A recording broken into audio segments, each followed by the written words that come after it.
KBC में करोड़पति पति। सूरज के जीवन का एक ही फंडा था कि मेहनत तो गधा भी करता है, घर बैठे जो कमाए समझदार वही होता है। इसीलिए उसने कभी नौकरी ही नहीं ढूंढी। इस बात से हालांकि उसकी पत्नी शिखा बिल्कुल भी अग्री नहीं करती थी, पर फिर भी सूरज को समझाना बेकार था। टीवी में कैसे बनोगे करोड़पति का ऐड देखकर उसे लगा कि बस अब तो घर बैठे ही वो करोड़पति बन सकता है, और उसके पीछे उसने अपने सारे सोर्सेस एक्टिव कर दिए। 2 हफ्ते में उसके कलीग के साले के पड़ोसी के बेटे का सोर्स निकलता है जो कि उसे शो में पहुंचा सकता है, और सूरज उससे मिलने चला जाता है। अच्छा, तो हमें मुकेश जी बता रहे थे कि आप हमें शो में पहुंचा सकते हैं। हाँ, उसमें कोई तकलीफ नहीं है। मैं कल अगर कोशिश करूँ तो इसी महीने में आपका नंबर आ जाएगा। अरे ये तो बहुत बढ़िया हो गया। अच्छा, वो सिलेबस और क्वेश्चन पेपर का कोई जुगाड़ है क्या? हैं? उसका तो कोई जुगाड़ नहीं है। तो वो वाकई में कुछ भी पूछ सकते हैं?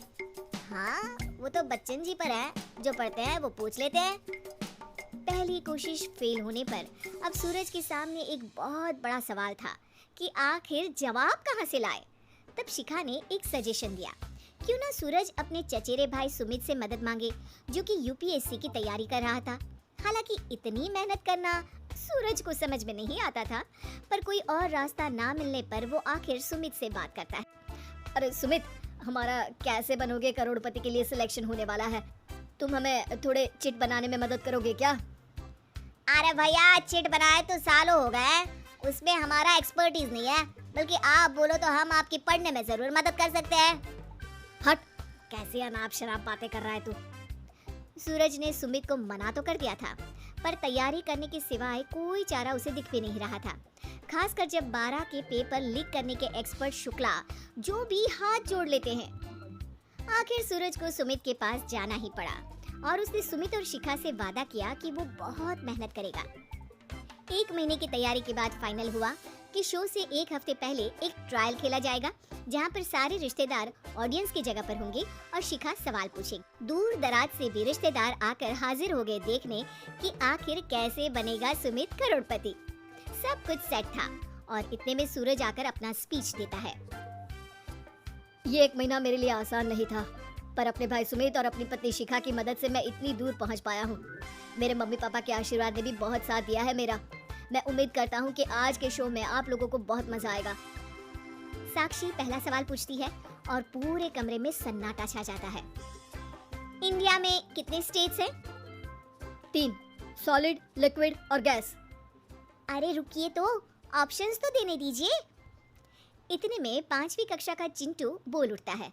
अरे क्या मामा, आप तो पहले सवाल पर ही आउट हो गए। अरे बेटा, पहला सवाल तो ट्रायल होता है ना। अरे तुम अब देखना। देखने जैसी बात तो थी ही। सूरज को इतना शांत किसी ने नहीं देखा था। कभी कभी तो लगता था मानो सूरज आंख खोलकर ही सो गया हो। मामा जल्दी करो प्लीज, कल सुबह पनवेल भी तो निकलना है। अरे हट, कंसंट्रेट करने दे मुझे। 3 सवाल में 3 लाइफलाइन खत्म हो चुकी थी, और अब चौथे सवाल पर भी सूरज का मौन नहीं टूटा, पर सूरज अभी भी हार मानने को तैयार नहीं था। उधर हर कोई सूरज को छोड़ सुमित को देख रहे थे। आखिर सुमित ने ही तो पढ़ाया था सूरज को। गजब बेइज्जती है यार। अरे बेटा, तो बाप का, दादा का, भाई का, सबका नाम बुड़वाएगा। अरे 3 लाइफलाइन ले ली तो भी तेरा कुछ नहीं होना है। अरे कोई इतनी बात करता है क्या शो पर? अरे बेटा, शो पर तेरे जैसे भी तो नहीं आते ना।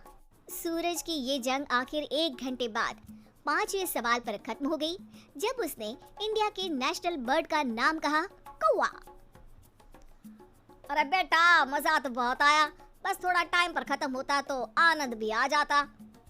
ताने बारिश के बूंदों की तरह बरस रहे थे, और सूरज को भी समझ आ रहा था कि ये करोड़पति बनना शायद उसके बस के बाहर की बात है, पर वो आखिर ये बात मान कैसे लेता। वो सख्त लौंडा जो ठहरा, उसने सोचा कि बेइज्जती तो हो ही चुकी है, पर अगर मैं हार नहीं मानूं तो शायद कुछ हो सकता है।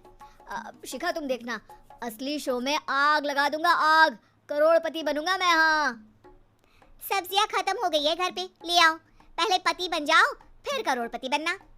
अरे गजब बेइज्जती है यार।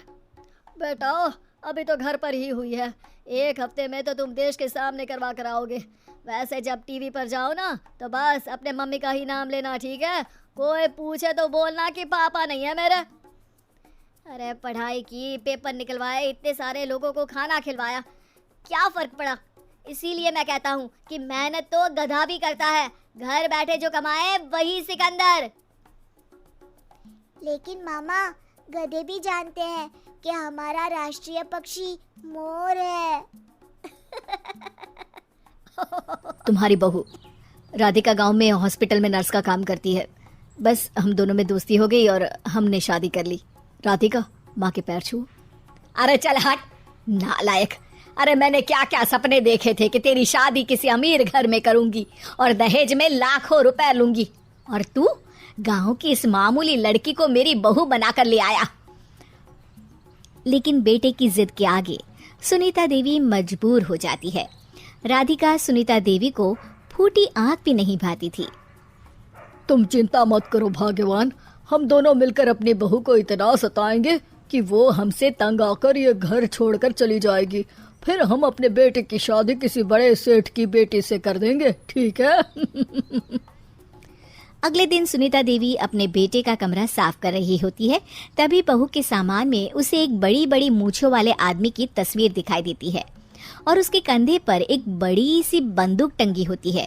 तस्वीर के नीचे लिखा होता है डाकू मंगल सिंह। ये किसकी तस्वीर है बहू? ये मेरे पिताजी की तस्वीर है। बस फिर क्या था। ये सुनते ही सुनीता देवी के हाथ पैर कांपने लगते हैं।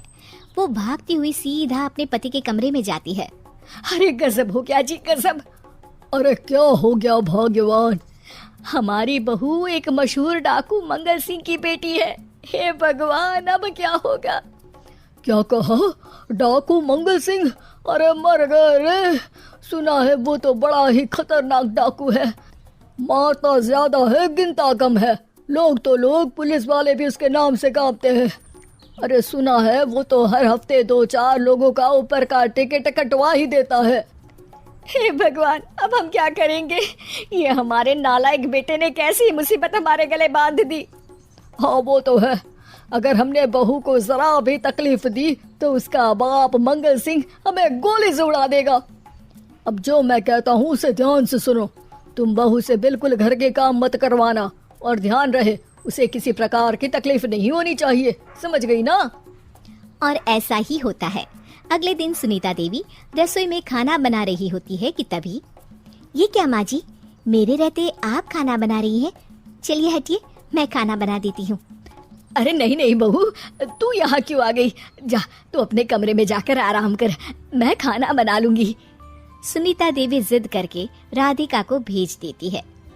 फिर एक दिन, अरे फर्श पर कितनी धूल जमी है, माँ जी देखेंगी तो नाराज हो जाएंगी, मैं अभी यहाँ पोछा लगा देती हूँ। राधिका जैसे ही पोछा लगाने लगती है कि तभी उसके ससुर की नजर उस पर पड़ती है। बंसीलाल भागता हुआ वहाँ आता है। अरे नहीं नहीं बहू, तुम ये क्या गजब कर रही हो? बहू तो बेटी समान होती है और हम ना अपनी बेटियों से काम नहीं करवाते। तुम आराम से बैठकर YouTube पर किड लॉजिक चैनल की सास बहू की कहानियाँ देखो, वो लोग ना बहुत अच्छी अच्छी कहानियाँ बनाते हैं। सच? आप देखते हैं? अरे मैं तो रोज देखता हूँ, शहर की बहू तो मेरी फेवरेट कहानी है। हाँ, ये कहकर बंसीलाल पोछा लगाने लगता है। इस तरह राधिका के सास ससुर सारा दिन उसकी खुशामद में लगे रहते हैं और उसे किसी महारानी की तरह रखते थे। कैसा लगा बहू? पिज्जा टेस्टी तो है ना? अच्छा, मीठे में क्या खाओगी बोलो तो? माँ जी, मुझे तो काजू कतली बहुत पसंद है, और उसके बाद 1 गिलास लस्सी मिल जाए तो मजा आ जाएगा। ये सुनते ही सुनीता देवी अपने पति को कोहनी मारते हुए कहती है, अरे सुना नहीं बहू क्या मांग रही है? जल्दी से भागकर बाजार जाइए और सब खरीद कर ले आइए। हाँ हाँ भाग्यवान, अभी जाता हूँ। राधिका की तो 5 उंगलियां घी में थी। वो तो अपने ससुराल में मजे कर रही थी।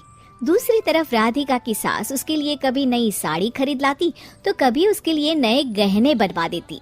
फिर एक दिन डाकू मंगल सिंह अपनी बेटी राधिका से मिलने अपने आदमियों के साथ आता है।